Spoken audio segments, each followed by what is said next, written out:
దీపని నిందిస్తున్న కాంచనకి దీపే నా కన్న కూతురు అని నిజాన్ని చెప్పేసిన దశరథ, దీపే తన కన్న కూతురని దశరథ కాంచనకి నిజం చెప్పేబోతున్నాడా? అసలు ఇదంతా ఎలా జరగబోతుందనేది ఈ వీడియోలో తెలుసుకుందాం. అంతకంటే ముందుగా చాలామంది వీడియోని చూస్తున్నారు కానీ లైక్ చేయడం లేదు. వీడియోని చూసే ముందు ఒక లైక్ చేయండి. మీ లైక్ మాకు ఎంతో సపోర్ట్ని, ఎనర్జీని ఇస్తుంది. దీపా, కార్తిక్ ఇద్దరు కూడా ఇక హాస్పిటల్కి వెళ్దామని బ్యాగ్ సదురుకొని బయటకైతే వస్తారు. వచ్చిన తర్వాత పారిజాతం చెప్పిన మాటలతో ఇక కాంచన అయితే వాళ్ళిద్దరినీ కూడా నిలదీస్తుంది. మీరు ఎక్కడికి వెళ్తున్నారో నాకు తెలుసు, ఎందుకు నా దగ్గర ఇంకా నిజాల్ని దాచాలనుకుంటున్నారు అని కాంచన అయితే అడుగుతూ ఉంటుంది. అప్పుడే కార్తిక్, దీప షాక్ అయిపోతూ నీ దగ్గర మేము ఏ నిజాలు దాచిపెట్టామమ్మా అని అంటూ ఉంటే, మీరు ఎక్కడికి వెళ్తున్నారో నిజం చెప్పండి అని అడుగుతూ ఉంటే, అప్పుడే కార్తీక్ అయితే అలా సరదాగా ఎక్కడికైనా గడుపుదామని వెళ్తున్నాము అని అంటూ ఉంటాడు. ఇంకా ఎందుకురా నా దగ్గర అబద్ధాలు చెప్తున్నావు? నిజం చెప్పు. నువ్వు దీపని హాస్పిటల్కి అబార్షన్ చేయించడానికి తీసుకువెళ్తున్నావు కదా, దీప తన కడుపులో ఉన్న బిడ్డని తీయించుకోవడానికి, చంపేయడానికి వెళ్తుంది కదా అని అంటూ ఉంటుంది కాంచన. ఆ మాట విని ఇక ఇద్దరూ కూడా షాక్ అయిపోతూ ఉంటారు. అప్పుడే ఇక కార్తీక్ అయితే ఏమీ మాట్లాడలేకపోతాడు. ఇంతలో శ్రీధర్, ఏంట్రా కార్తిక్, ఏంటి ఇదంతా? అసలు ఏం జరుగుతుందిరా? దీప కడుపులో ఉన్న బిడ్డని చంపడం ఏంటి? దీప కడుపు తీయించుకోవడం ఏంటి? అసలు మీకేమైనా అర్థమవుతుందా? ఎందుకు ఇలా చేస్తున్నారు అని అడుగుతూ ఉంటాడు శ్రీధర్. మాస్టారు, అసలు ఈ విషయాలు మీకు ఎవరు చెప్పారు? ఎవరో ఏదేదో చెప్తారు, వినేయడమేనా అని అంటూ ఉంటాడు కార్తిక్. పారిజాతం పిన్ని నాకు మొత్తం నిజాలన్నీ చెప్పింది అని అంటూ ఉంటుంది కాంచన. తను అబద్ధం చెప్తుందమ్మా, అలాంటిదేమీ లేదు, మేమెందుకు మా బిడ్డని చంపుకుంటాము అని కార్తిక్ అంటూ ఉంటాడు. అప్పుడే ఇక కార్తిక్ అన్న మాటకి కాంచన అయితే నువ్వు దగ్గరికి రారా అని అంటూ ఉంటుంది కాంచన.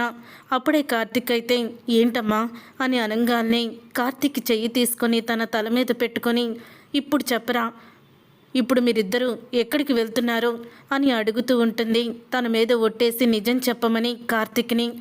అప్పుడే కార్తిక్ అయితే తన తల్లి మీద ఒట్టేసి ఇక ఏ విషయమో చెప్పలేకపోతాడు. అప్పుడే పక్కనే ఉన్న అనసూయ ఇలా అంటూ ఉంటుంది, ఇప్పటి వరకు కూడా కార్తీక్, దీప ఇద్దరు అలాంటి పనులు చేయరు, వాళ్ళెందుకు కడుపులో ఉన్న బిడ్డని చంపుకుంటారు అని మీ అమ్మని నేను దెబ్బలాడాను. నువ్వంతా కూడా పారిజాతం మాటలు విని నీ మనసులో ఏదో ఊహించుకుంటున్నావు, నీ అనుమానాలా అని చెప్పి వాదించాను.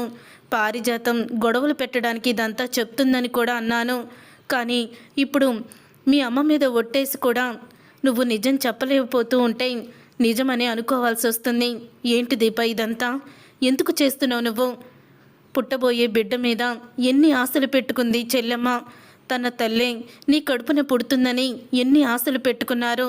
ఎప్పుడెప్పుడు నువ్వు ప్రసవిస్తావా, ఆ బిడ్డని ఎత్తుకొని మురిసిపోదామా అని చెల్లి ఎన్ని రోజుల నుంచి ఎదురు చూస్తుందో తెలుసా? ఎందుకు ఇదంతా చేస్తున్నారు మీరు అని అంటూ ఉంటుంది అనసూయ. ఇక ఆ మాటలకి అప్పుడే ఇక దీప కూడా ఏమీ మాట్లాడకుండా మౌనంగా ఉంటుంది. తర్వాత ఇక దశరథ అయితే శివనారాయణ ఫోన్ చేయడంతో ఇంటికైతే వెళ్తాడు. ఇంటికి వెళ్ళిన తర్వాత, ఏంట్రా దశరథ, అసలు ఏం జరుగుతుంది? ఎందుకు నా దగ్గర నిజాలన్నీ కూడా దాచిపెడుతున్నారు అని అడుగుతూ ఉంటాడు శివనారాయణ. ఏమైంది నాన్న, నీ దగ్గర ఏ నిజాలను దాచిపెట్టాము అని అంటూ ఉంటాడు దశరథ. ఏం నిజాలా? కార్తీక్, దీప ఎక్కడికి వెళ్తున్నారా? ఎందుకు కార్తీక్ నెల రోజులు సెలవు అడిగాడు అని అడుగుతూ ఉంటాడు శివనారాయణ. ఒక పక్క సుమిత్రని చూస్తూ ఉంటే భయమేస్తుంది, మరో పక్క జ్యోత్స్న ఏమో వాళ్ళ అమ్మని కాపాడమంటే ఇంట్లో నుంచి వెళ్ళిపోవాలనుకుంది. జ్యోత్స్న ప్రవర్తనలో తేడా వచ్చింది, నీ ప్రవర్తనలో తేడా వచ్చింది. నువ్వు కూడా నాకు అర్థం కావడం లేదు. 3 రోజుల నుంచి నువ్వుగా లేవు. ఏదో ఆలోచన, సడన్గా సంతోషపడతావు, ఎంతో ఆనందంగా ఉంటావు, సడన్గా మళ్ళీ విచారిస్తూ ఉంటావు, ఏదో కోల్పోతున్నట్టు, అలాగా మనసులో ఏదో తెలియని దిగులు పెట్టుకున్నట్టు ఉంటావు. ఏం జరుగుతుందిరా, నాకేమీ అర్థం కావడం లేదు. అసలు దీప తన కడుపులో ఉన్న బిడ్డని ఎందుకు చంపుకుంటుంది అని అడుగుతూ ఉంటాడు శివనారాయణ.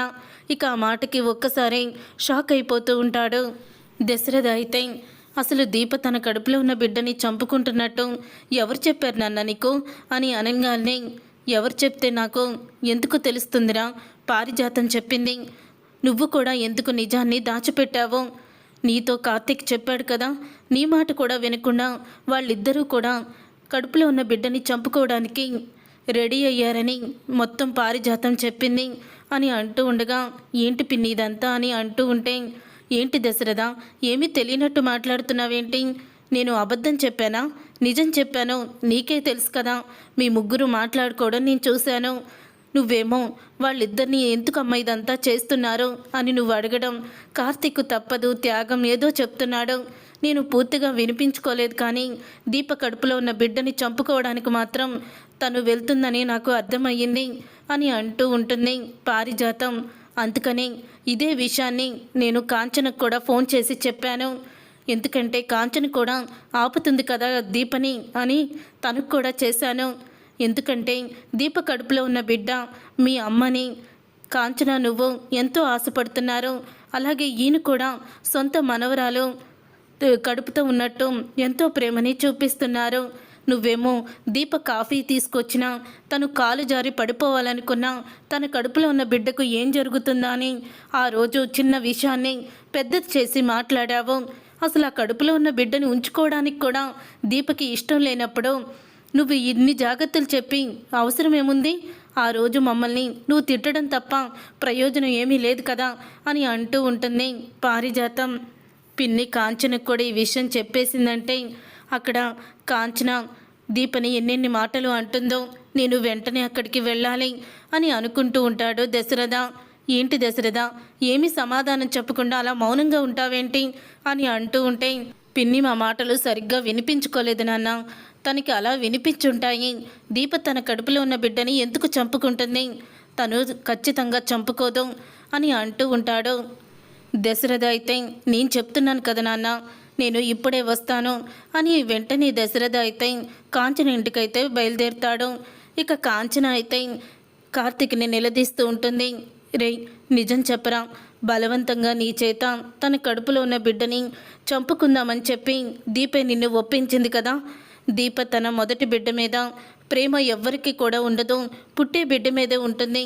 మళ్ళీ శౌర్య ఒంటరిదైపోతుంది అని కావాలనే తను తల్లితనానికి దూరం అవుతుంది కదా. నాకు అర్థమయ్యింది. రే దీప కడుపులో ఉంది, మన ఇంటి వారసులరా, మనం ఇంటి వారసుల్ని చంపుకోవడానికి నువ్వు దీప మాటలు విని ఎందుకు ఇలా చేశావు అని అడుగుతూ ఉంటుంది కాంచన. ఇప్పటి వరకు దీప కోడలుగా వచ్చినందుకు సంతోషపడ్డానే కానీ ఎప్పుడు కూడా బాధపడలేదు. ఇప్పుడు ఈ క్షణం నాకు బాధ కలుగుతుందిరా. దీప మెడలో నువ్వు తాళి కట్టి చాలా పెద్ద తప్పు చేశావు. దీప వల్ల మన జీవితాలు ఇలా అయిపోయాయి అని అంటూ ఇక కాంచన మాట్లాడుతూ ఉంటుంది. అప్పుడే ఇక మాట విని, అమ్మా ఏంటమ్మా మాటలు అని అంటూ ఉంటాడు కార్తీక్. అయితే అవునరా, గుండెల్లో బాధ తన్నుకుంటూ వస్తూ ఉంటే మాటలు ఇలాగే వస్తాయి. దీపని ఆ రోజు నువ్వు పెళ్లి చేసుకుంటే ఒక ఆడదానికి ఆధారం చూపించావని ఆనందపడ్డాను, కానీ దీప మాత్రం ఇలా చేస్తుందని అనుకోలేదు. దీప మనకి నమ్మక ద్రోహం చేస్తుంది. నువ్వు చేసిన మేలును కూడా మర్చిపోయి నీకు పుట్టబోయే బిడ్డని చంపేస్తుంది అని అంటూ ఉంటుంది కాంచన.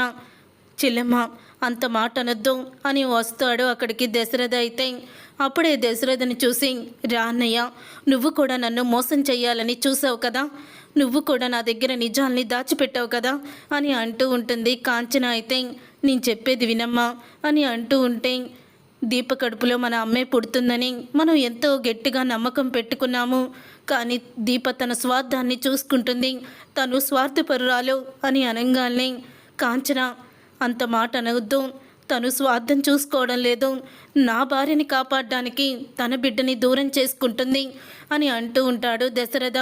మావయ్య అని అంటూ ఉంటాడు కార్తీక్.